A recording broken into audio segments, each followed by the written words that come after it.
पूर्णिया के निर्दलीय सांसद पप्पू यादव के मामले में अब बड़ी कार्रवाई होने जा रही है। ये कार्रवाई अब तक की सबसे बड़ी कार्रवाई होगी, जिसके बाद पप्पू यादव और पप्पू यादव के जो समर्थक हैं उनको बड़ी राहत मिल सकती है। नमस्कार, मैं विकास सिंह राजपूत और आप देख रहे हैं देशवा न्यूज। जी हाँ, बिल्कुल सही सुना आपने। पप्पू यादव इस वक्त भी बेऊर जेल में है, लेकिन अब इस मामले में नया रुख और नया मोड़ ले लिया है, जिसके बाद पप्पू यादव को बड़ी राहत मिल सकती है और पप्पू यादव के मामले में अब तक की सबसे बड़ी कार्रवाई जो है वो होने जा रही है। हम आपको बता दें कि पप्पू यादव को एक मामले में भले ही बेल मिल गई हो, लेकिन दो मामले में अब से थोड़े ही देर में सुनवाई होने वाली है। गौर करने वाली बात होगी कि क्या कोर्ट पप्पू यादव को राहत देती है या नहीं देती है। लेकिन इन तमाम विवादों में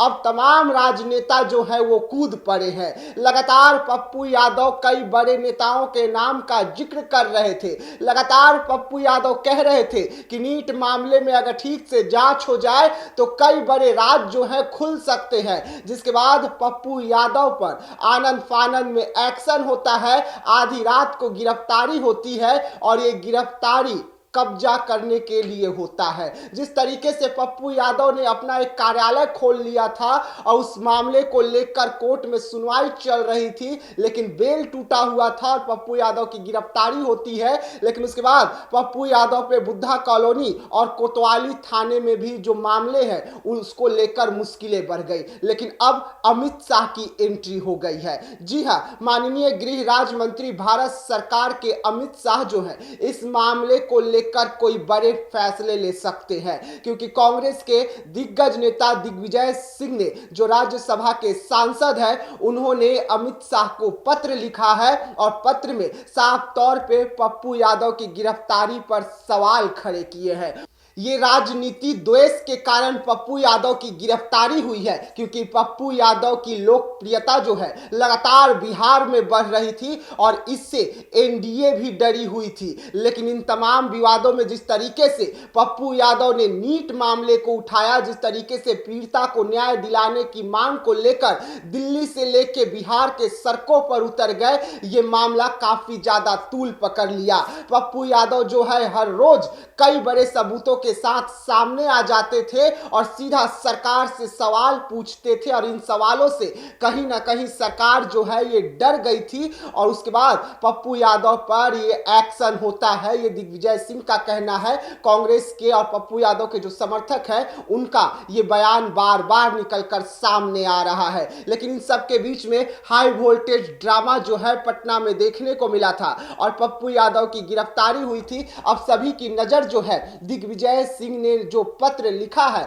अमित शाह को, उसके और है कि अमित शाह इस मामले में क्या कुछ बड़ा एक्शन लेंगे और अगर एक्शन लेते हैं तो कौन सा एक्शन होगा। देखिए, बिहार विधानसभा का सत्र चल रहा है, दिल्ली में भी सदन जो है वो लगातार चल रहे हैं और इस मामले में पप्पू यादव की गिरफ्तारी होने के बाद सदन से लेके सड़क तक जो लोग हैं वो संघर्ष कर रहे हैं। साफ तौर पे सरकार से सवाल पूछा जा रहा है, सरकार को सदन में भी घेरा जा रहा है और सड़क पर भी घेरा जा रहा है और अब से थोड़ी ही देर में पप्पू यादव को फिर से एक बार बेऊर जेल से कोर्ट लाया जाएगा, जहां पर सुनवाई होनी है और ये सुनवाई बुद्धा कॉलोनी और कोतवाली थाने में जो मामले दर्ज हुए हैं उस पर होनी है। देखिए, आधी रात को जब पप्पू यादव की गिरफ्तारी होने जाती है उस वक्त जो लोग होते हैं और जो पप्पू यादव होते हैं वो सीधा गिरफ्तारी देने से मना कर देते हैं, जिसके बाद एक मामला और दर्ज किया जाता है। उस मामले में बताया जाता है कि सरकारी काम में पप्पू यादव और उनके जो समर्थक है वो बाधा दे रहे थे और यही कारण रहा कि इनकी गिरफ्तारी